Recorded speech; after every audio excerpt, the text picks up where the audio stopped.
Hey guys, how you going? I am Caution Fun.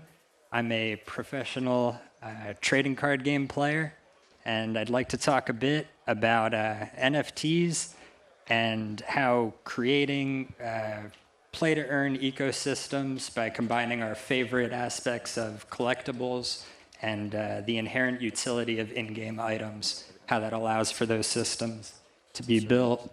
So in order to identify how NFTs improve upon the legacy system, first we have to identify some areas of improvement within the legacy system. So as it currently stands from a player's perspective, it's a one-way street. I make that initial purchase, I purchase the game title or the downloadable content, and any return on my investment comes solely from the entertainment derived from playing the game. There's no way for me to realize a financial return on my investment, often without breaking terms of service. And, because your items and your access can be rescinded by the publisher at their discretion, falling outside the terms of service, often the risk outweighs the reward there. So from a publisher's perspective, it's a similar story. All of their revenue, all of their profit is made right at that initial point of the sale. This requires consistent new content to be created in order to further capitalize. There's no residual value capture from my continued playing or use of the game or any secondary market transactions. If you're dealing with physical goods, think Wizards of the Coast with Magic the Gathering cards. Those cards have to be manufactured and shipped to that point of sale to reach the end user. And if you want to enforce your terms of service and combat the peer-to-peer trading of digital goods, that enforcement incurs expenses, whether you're automating scripts or dedicating like actual manpower to policing the economy there. So what do NFTs allow us to do differently? First, it enables immutable digital ownership and provable scarcity.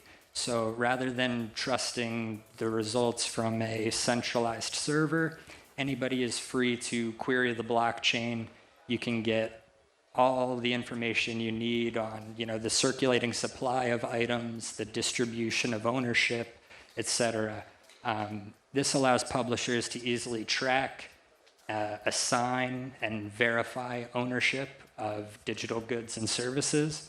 And this creates the foundation for us to build those play-to-earn economies on top of that foundation there. And once those play-to-earn economies are integrated into a game's ecosystem, this results in lower customer acquisition costs and increases player retention once they're in the door.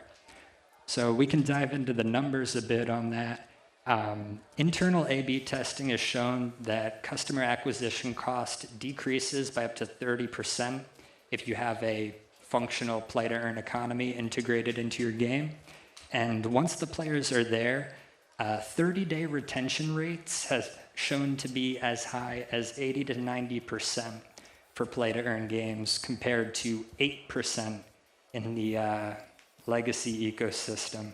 And those numbers, it's pretty clear. This isn't just a step forward. This is more of a quantum leap. So from the publisher's perspective, NFTs as the in-game items or assets, it allows them to sell directly to their consumer base without any third-party intermediaries, which should mean higher profit margins for the publishers and ideally a lower cost of acquisition for the player. And perhaps most importantly, it allows publishers to create new revenue streams that weren't possible in the legacy system, namely enforceable royalties on any secondary market activity pertaining to those in-game items.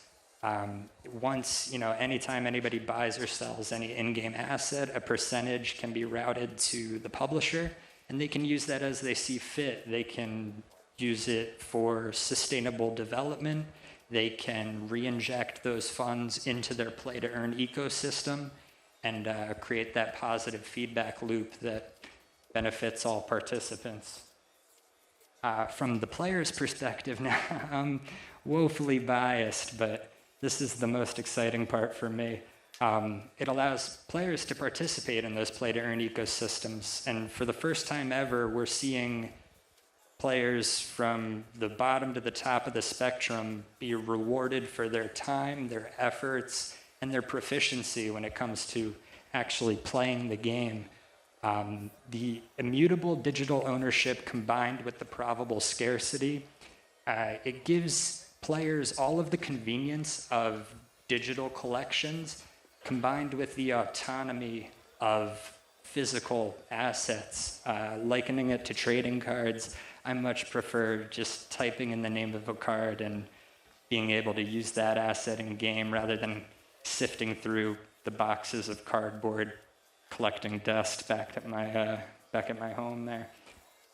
So additionally, this comes with the inherent ability to trade in a peer-to-peer manner without trusting any third-party intermediaries. This results in unprecedented accessibility from the initial permissionless purchase to secondary sales. You know, I can burn it if I'd like, whatever I see fit. And again, perhaps most importantly, the enabling decentralized lending and borrowing platforms is a paradigm shift in the gaming world. There's just no practical way for me to lend a physical asset to somebody on the other side of the globe without, you know, multiple escrow parties involved, et cetera there. So, you know, from the borrower's perspective, with the nature of play-to-earn ecosystems, you can have a simple calculation to make, okay, if I spend $1 a day to obtain access to this item, if I can earn an extra $2 a day, that's a no-brainer from the borrower's perspective. And what does that do for the lender? Well, it turns their idle in-game assets into revenue-bearing assets. And you don't have to look far in the crypto space to see that the assets that tend to bring in the most users and appreciate the most are those that pay you to hold them, whether they're interest-bearing stable coins or whether it's using coins to farm yield or even something as simple as staking rewards. Assets that pay you to hold them tend to outperform the market. So all in all, again, we have a myriad of benefits for all parties involved. From the publisher's perspective, the ease of tracking and verifying and assigning digital ownership, lowered customer acquisition costs and increased retention while they're in the door, and allows them to create new revenue streams that weren't previously possible. And from the player's perspective, it allows them to enjoy all of the great things that come with physically owning your assets, combined with the convenience of digital ownership. You can participate in play-to-earn economies and become a professional video game player. And you get access to this trustless, frictionless global marketplaces that simply don't have an analog in the legacy system. That's all I got for you today. Once again, I'm Caution Fun. You can find me on socials up there. And real quick before I go, big shouts to Trill the Beast and Lucas the Dukas for making all this possible. I appreciate it. Thanks for your time.